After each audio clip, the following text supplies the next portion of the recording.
recenzi na jak vycvičit draka, film figurku bez zubky a štíta. Tak, vyndáme si bez zubku, přiděláme jí ocas. A tady vidíte ještě návod, jak to udělat. A kdybyste nevěděli. Ale i když podle mě je to snadné. Tak nejprve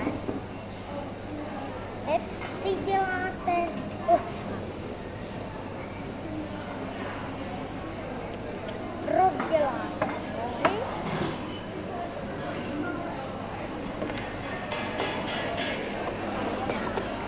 A teď si vyndáte štíták.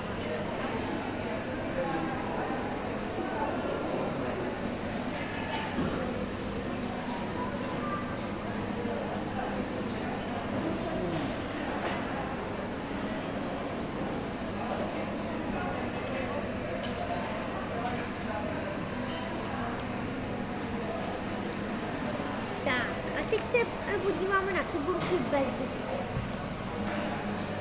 Tahle bez zubka a takhle můžete s ní otevírat.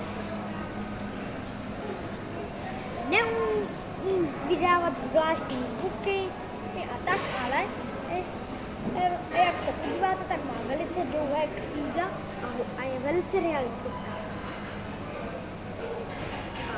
Stejně jako ve filmu má místo od druhé strany ocasu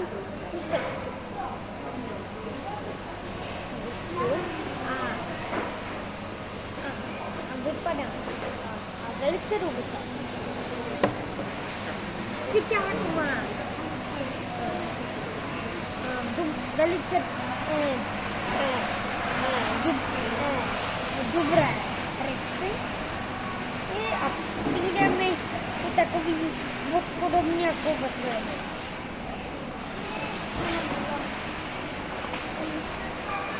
A může takhle jezdit